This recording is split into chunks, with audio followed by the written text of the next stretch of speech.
Velkommen til gennemgang af Autologs online kørebog for puljebiler. Online kørebogen findes ved at gå på ecofleet.dk, klikke på logoet Login Autolog, og man bliver nu dirigeret til en login-side, hvor man kan skrive sit brugernavn og sit kodeord. Brugernavnet vil i jeres tilfælde være e-mailadressen. Når man logger ind, bliver man mødt af en oversigt over de ruter, som man har kørt i de forskellige puljebiler. Det er vigtigt, at hver eneste rute har knyttet et projekt, ellers kan ruten ikke sendes videre til økonomisystemet, i det den skal konteres. Siden her lister op, startende med de nyeste ruter øverst, og fortæller hvorfra og hvortil man har kørt. Hvis ikke man kan se hele adressen, kan man trække i kolonnen og udvide den. Systemet fortæller også, hvilken bil man har kørt den i. Det man skal hæfte sig ved er kolonnen, der hedder projekter. Som sagt skal hver eneste tur have tilknyttet et projekt, og projektet kan man knytte på ved at klikke på ikonet Redigere. Man bliver nu mødt af en nyt vindue, som består af projekt, task og afstand. Projekten kan man klikke på. Her får man en liste over de stjerneprojekter, man har liggende. Stjerneprojekter er de sidst kørte projekter. Listen kan holde op til 10 projekter som værende de sidst kørte. Hvis ikke projektet findes på listen, så kan man blot skrive en del af projektets navn, og så vil systemet søge i projektdatabasen efter andre projekter med det navn. Lad os nu vælge 0309. Task skal man ikke ændre på, den er default 299. Afstanden hernede er den afstand, som systemet har registreret via GPS'en. Men det kan jo tænkes, at den her afstand den skal modificeres. Hvis man ønsker at fordele de kilometer, man har kørt i løbet af en dag, ud på flere projekter, kan man blot redigere i afstanden. Lad os sige, at vi ønsker at nedskrive denne med 4 km, i det vi gerne vil lægge 4 km til på en anden tur. Til sidst kan man vælge, hvorvidt der taler om et kost eller et outlay. Jeg kan nu trykke OK. Projektet er nu kommet på. Vi kan trække lidt i kolonnen og se 0309 ligger nu på turen. Projektafstanden, som vi har redigeret, fremtræder dog ikke, før vi lige beder systemet om at opdatere sig. Nu kom projektet med 4,9 km på, i stedet for de kørte 8,9. De 4 km, vi fjernede fra dette projekt, lægger vi til det næste projekt. Vi klikker for at redigere. Vi vælger et projekt. Denne gang tager vi et stjerneprojekt.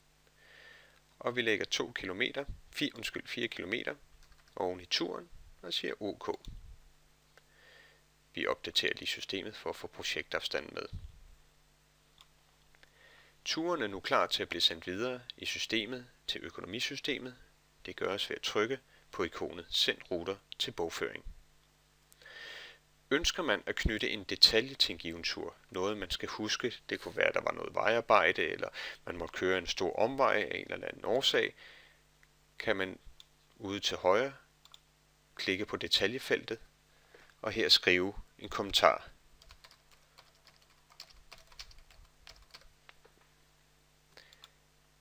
Detaljerne vil komme med på den fil, som sendes videre til økonomisystemet.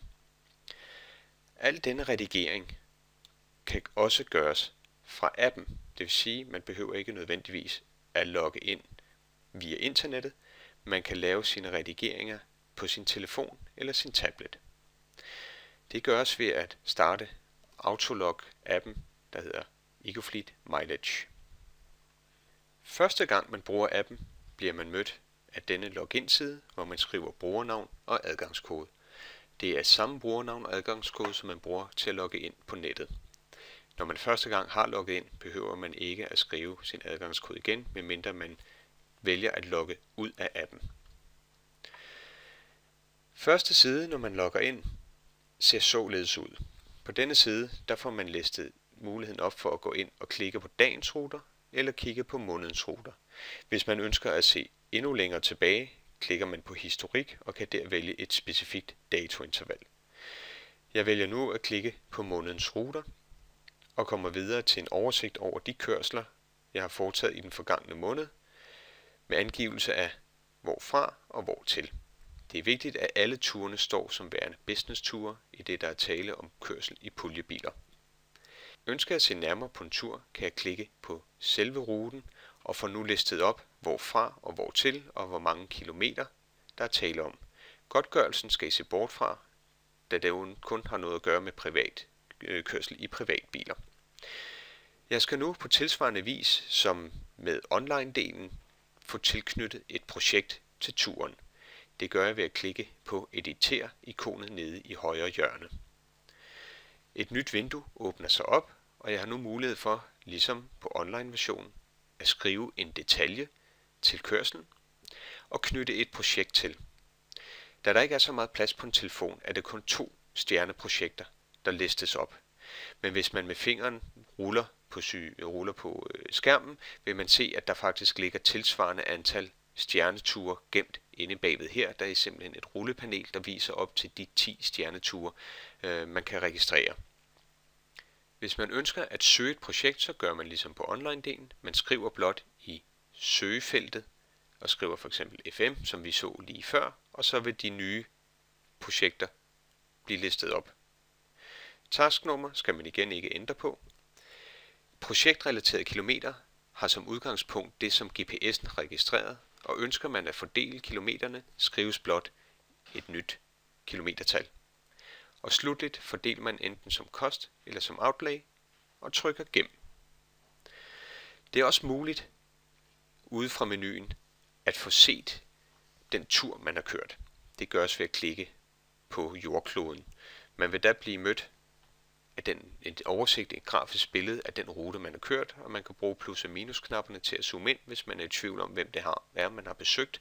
Så får man ofte, hvis man zoomer ind, et bedre billede og en idé om, hvilket projekt man skal knytte på.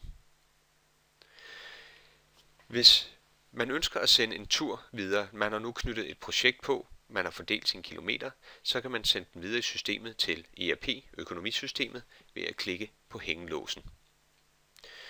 Når en tur er låst, har man stadig mulighed for at låse den op, så længe det er samme dag, man gør det på. Tilsvarende inde på online-delen, har man sendt en rute afsted, kan man låse den op. Det gør man så via appen ved at fjerne hængelåsen, men man kan kun gøre det frem til kl. 12. Kl. 12 der bliver der genereret en fil, og alle de ture, man har sendt videre til økonomisystemet, bliver nu afleveret fra Autolog-systemet over i økonomisystemet, og når først det er afleveret, er det ikke længere muligt at redigere i en rute.